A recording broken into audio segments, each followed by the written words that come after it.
நல்ல காலம் பிறக்குது. நேயர்கள் அனைவருக்கும் வணக்கம். கடகம் ராசிக்காரர்களுக்கு கடந்த 3 வருடங்களாக அஷ்டம சனி நடந்து கொண்டு உங்களை நாலாபுறமும் அடித்து, உங்களை இதுவரை வாழ்க்கையில் படாத கஷ்டங்களை பட வைத்து, கேவலப்படுத்தி, அவமானப்படுத்தி, கடன்பட்டு, வேதனைப்பட்டு, துக்கப்பட்டு, துயரப்பட்டு, பல வேதனைகளை அனுபவித்து கொண்டிருந்த உங்களுக்கு பெரிய ஆறுதலாக தற்பொழுதுதான் சனி பகவான் பெயர்ச்சியாகி 9ஆம் இடத்திற்கு சென்று விட்டார். கடந்த காலத்தில் அனுபவித்த கடுமையான கஷ்டங்கள் என்பது இனிமேல் நிச்சயம் இருக்காது என்பது உறுதியான ஒன்று. அடுத்து ஒரு முக்கிய பெயர்ச்சியாக குரு பெயர்ச்சி வருகின்ற மே மாதம் 15ஆம் தேதி கடகம் ராசிக்கு 12ஆம் இடமான விரயஸ்தானத்தில் குரு வந்து அமர இருக்கின்றார். கடகம் ராசிக்காரர்களுக்கு மிகப்பெரிய ஜாக்பாட் என்பது இந்த பயிற்சியின் மூலம் அடிக்க இருக்கின்றது. அதாவது மிக முக்கியமாக கெட்டவன் கெட்டிடில் கிட்டிடும் ராஜயோகம் என்ற விதியானது இப்பொழுது கடகம் ராசிக்காரர்களுக்கு மிக வலுவாக செயல்பட போகுதுங்க. கடகம் ராசிக்கு குரு பகவான் 6ஆம் இடத்திற்கு அதிபதியாவார். 6ஆம் அதிபதி 12ஆம் இடத்தில் மறையும் பொழுது அதீத நன்மைகளை தருவார் என்பது ஜோதிட விதி. அதே நேரத்தில் 9ஆம் இடத்திற்கும் குரு பகவானே அதிபதியாக வருவார் என்பதால் இந்த இடத்தின் மூலம் நன்மைகள் கிடைக்க சற்று காலதாமதம் ஆகும். பட் ஒன்று மட்டும் உறுதியாக சொல்லிக்கிறேன், கடந்த 3 வருடங்களாக அஷ்டம சனியில் பட்ட கஷ்டங்கள் இனிமேல் நிச்சயமாக உங்களுக்கு இருக்க போவது இல்லை. கடகம் என்பது நீர் ராசி. நீர் என்பது ஒரு இடத்தில் நிற்காது. நீங்கள் நீரை எந்த பாத்திரத்தில் பிடித்து வைத்தாலும் அந்த ஷேப்புக்கு தகுந்த மாதிரி நீரானது மாறிவிடும். நம்முடைய கடகம் ராசி அன்பு உள்ளங்களுக்கும் இதே மாதிரி தான் இருப்பார்கள். எந்த ஒரு சூழ்நிலையையும் அட்ஜஸ்ட் செய்து கொள்ளக்கூடிய பக்குவம் வாய்ந்தவர்களாக கடகம் ராசிக்காரர்கள் இருப்பார்கள். நீர் ராசியில் பிறந்தவர்கள் பொதுவாக எமோஷ்னலான ஒரு கேரக்டராக இருப்பாங்க. அந்த நீர் வந்து பார்த்திங்கன்னா ஐஸாக மாறக்கூடிய தன்மையும் இருக்கும். அதனால் கடகம் ராசிக்காரர்கள் மூட் அவுட் ஆகிவிட்டார்கள் என்றால் அந்த விஷயத்தை பற்றி மனதில் போட்டு குழப்பிக்கொண்டே இருப்பார்கள். அதே மாதிரி இவங்க கிட்ட இன்ட்யூஷன் பவர் என்பது இருக்கும். அதாவது இவங்க முன்னாடி யார் இருந்தாலும் அவங்க எப்படிப்பட்டவர்கள், என்ன கேரக்டர் அப்படின்னு சொல்லிட்டு ஈஸியாக ஜட்ஜ் பண்ணிடுவாங்க. உதாரணமாக இப்போ ஒரு தாயை எடுத்துக்கொண்டால் தன்னுடைய குழந்தை எதற்காக அழுகின்றது, பசிக்காக அழுகின்றதா இல்லை வேறு எதற்காக அழுகின்றது என்பதை தெரிந்து கொள்வது போல சிலர் வந்து பார்த்திங்கன்னா ஒர்க் பண்ணுற பிளேஸாக இருந்தாலும் சரி, தன்னுடைய ஃபேமிலியாக இருந்தாலும் சரி, தன்னுடைய அதிகாரத்தாலும் தன்னுடைய கோபத்தாலும் மற்றவர்களை கட்டுப்பாட்டில் வைத்திருப்பார்கள். அவர்கள் நினைத்து கொள்வார்கள் கோபத்தால் தான் அனைத்தையும் சரி செய்ய முடியும் என்று, அனைவரையும் கட்டுப்பாட்டில் வைத்து கொள்ள முடியும் என்று. அவர்கள் அனைவரும் கடகராசியினரிடம் வந்து கற்றுக்கொள்ளுங்கள் அன்பு என்றால் என்ன என்று.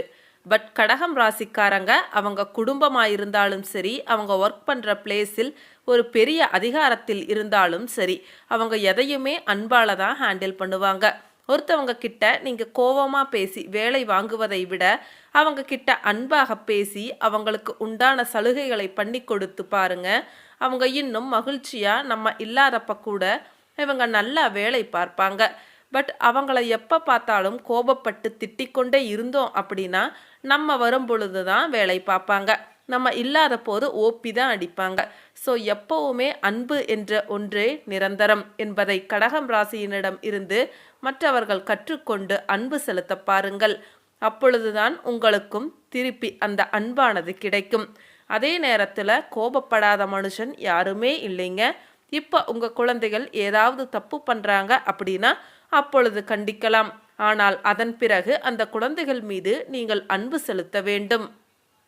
சில பேரண்ட்ஸ் எல்லாம் வந்து பார்த்திங்கன்னா எப்பொழுது பார்த்தாலும் தன்னுடைய குழந்தைகளை திட்டிக்கொண்டும் அடித்து கொண்டும் இருப்பார்கள்.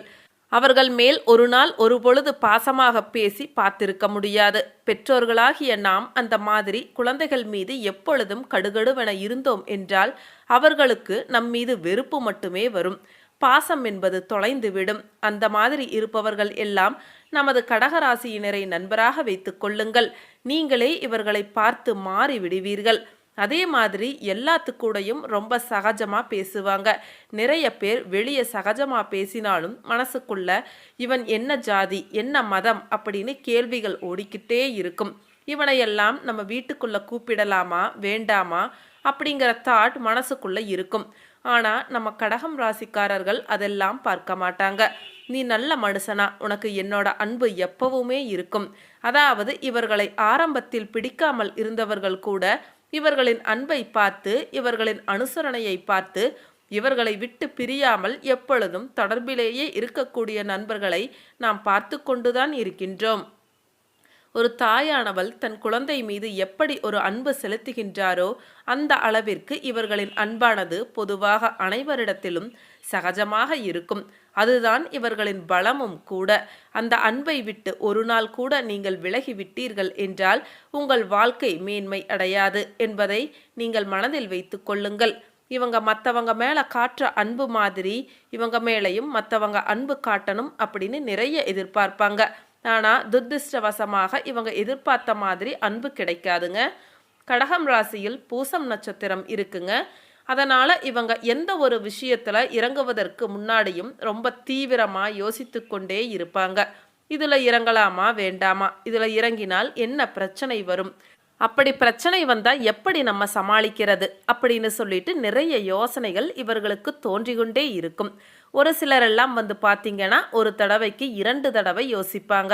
அடுத்து அவங்க வேலையில் இறங்கி விடுவாங்க. ஆனால் இவங்க அப்படி இல்லைங்க. ஒரு தடவைக்கு பல தடவைகள் யோசிப்பாங்க. அதாவது இறங்குவதற்கு முன்னாடி பல தடவை யோசிப்பாங்க. ஆனால் இறங்கிட்டாங்க அப்படின்னா நண்டு பிடியாக பிடித்து கொண்டு அந்த காரியத்தில் நீயா நானா என்று ஒரு கை பார்க்காமல் விடமாட்டார்கள். முடிந்தவரை வெற்றி பெற்றே ஆக வேண்டும் என்று விடாப்பிடியாக பிடித்து கொண்டு இருப்பார்கள். சரி, வாங்க கடகம் ராசிக்கான குரு பெயர்ச்சி பலன்களை டீட்டெயிலாக பார்க்கலாம். கடகம் ராசிக்காரர்களுக்கு கோச்சார அமைப்புகளில் எந்த நல்ல பலன்களும் நடக்கவில்லை. சனி பகவானும் குரு பகவானும் நல்ல பலன்களை தர இயலாத நிலைமையில் இருந்தார். இந்த பெயர்ச்சியின் மூலம் குரு மிதுனத்தில் வர இருப்பது நன்மைகளை தரக்கூடிய அமைப்பாகும். குருவின் இந்த பெயர்ச்சியால் இதுவரை கடகம் ராசிக்காரர்களுக்கு எந்த விதமான பாக்கியங்கள் கிடைக்கவில்லையோ அந்த பாக்கியங்கள் அனைத்தும் தாராளமாக கிடைக்கும். இதுவரை எந்த விஷயத்தில் தடைகள் உங்களுக்கு இருந்து வந்ததோ அவை அனைத்தும் தீர்ந்து நல்லதொரு முன்னேற்றமான ஒரு காலத்தை கடகராசியினர் இனி அடையப் போகின்றீர்கள். மேலும் பிறந்த ஜாதக அமைப்பின்படி தசாபுத்தி அமைப்புகளும் நல்லவிதமாக கை கொடுக்கும் நிலைமையில் இருந்தால் இந்த முறை கடகம் ராசிக்காரர்களுக்கு இது தொட்டது துலங்குகின்ற ஒரு காலமாகவும் அமையும். நடந்து முடிந்த அஷ்டம சனியால் மனவேதனையில் இருக்கும் உங்களுக்கு வருகின்ற ஒரு வருடம் உங்களின் மனம் மிகுந்த புத்துணர்ச்சியுடன் இருக்கும். அனைத்து விஷயங்களையும் ஆக்கப்பூர்வமாக சிந்தித்து நன்கு செயல்படுவீர்கள். சிந்தனை செயல்திறன் நன்றாக இருக்கும் என்பதால் இந்த முறை கடகம் ராசிக்காரர்கள் அதிர்ஷ்டம் தங்களின் பக்கத்தில் இருப்பதைப் போல உணர்வீர்கள். எல்லா விதங்களிலும் நன்மைகளை மட்டுமே தரக்கூடிய ஒரு பயிற்சி இது. கடன்கள் கட்டுக்குள் இருக்கும். சிலர் புதிய கடன்களை வாங்கி பழைய கடன்களை அடைப்பீர்கள். சிலருக்கு அலைச்சல்களும் மந்த நிலைமையும் ஒரு புறம் இருந்தாலும் இன்னொரு புறம் தொழில் முன்னேற்றமும் வருமானமும் கண்டிப்பாக இருக்கும். திருமண வயதை எட்டி இருக்கும் பலரும் திருமணம் ஆகாமல் இருக்கின்ற மகன் மகளுக்கு இந்த குரு பெயர்ச்சிக்கு பிறகு திருமணம் கைகூடி வரும். அதே நேரத்தில் சிலர் திருமணமான உடனே வேலை நிமித்தமாக வெளிநாடு வெளிமாநிலம் போன்ற இடங்களுக்கு கணவர் மனைவியை விட்டு பிரிந்து செல்ல வேண்டியிருக்கும். அதே நேரத்தில் அடுத்து வருகின்ற ராகு கேது பெயர்ச்சியில் முக்கியமான ஒரு விஷயம் நடக்க இருக்கின்றது. ராகு கேது பெயர்ச்சியான பலன்களை அடுத்த பதிவில் போடுகின்றேன். ராசிக்கு 4ஆம் இடமான துலாம் ராசியை குரு பகவான் பார்ப்பதால் நல்ல காற்றோட்டமான வீட்டுக்கு குடிபோவீர்கள். பழைய வண்டி வாகனங்களை மாற்றுவீர்கள். தாயாரின் ஆரோக்கியம் மேம்படும். அவருக்கான மருத்துவ செலவுகள் குறையும். ராசிக்கு 6ஆம் வீடான தனுசு ராசியை குரு பகவான் பார்ப்பதால் கடன் பிரச்சனைகள் ஒன்றை தீர்க்கும் வாய்ப்பு கிடைக்கும். மறைமுக எதிரிகளின் தொல்லைகள் நீங்கும். நீண்ட நாட்களாக இருந்து வந்த நோயிலிருந்து நிவாரணம் கிடைக்கும். ராசிக்கு 8ஆம் வீடான மகரத்தை குரு பகவான் பார்ப்பதால் ஆரோக்கியம் மேம்படும். பங்குச்சந்தையில் லாபம்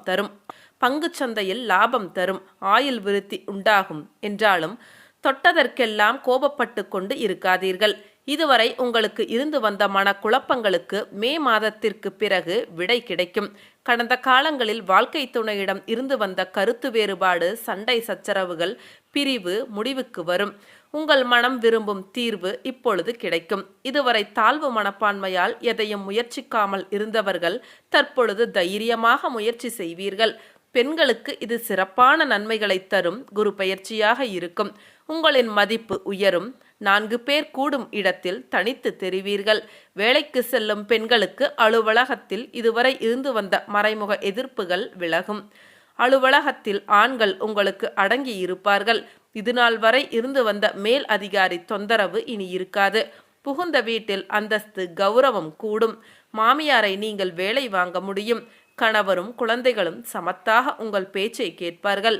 பிள்ளைகளை பற்றிய கவலை இனி இருக்காது. இதுவரை கருத்து வேற்றுமைகளாலும் குடும்ப சிக்கல்களினாலும் பிரிந்திருந்த கணவன் மனைவி ஒன்று சேர்வீர்கள். குடும்பத்திற்கு தேவையான அத்தியாவசிய பொருட்கள் வாங்குவீர்கள். சொத்து சேர்க்கை இருக்கும். பிள்ளைகளின் பெயரிலோ மனைவியின் பெயரிலோ ஏதேனும் சொத்து வாங்க முடியும். எனவே இந்த குரு பயிற்சியை கடகம் ராசிக்காரர்கள் பயன்படுத்தி வாழ்க்கையில் முன்னேறுவீர்கள் என்பது நிச்சயம். அடுத்து வேறு ஒரு பதிவில் ராகு கேது பயிற்சி பலன்களை பார்க்கலாம். சரிங்க, மீண்டும் அடுத்த ஒரு வீடியோ பதிவில் உங்களை சந்திக்கின்றேன். அனைவருக்கும் நன்றி, வணக்கம்.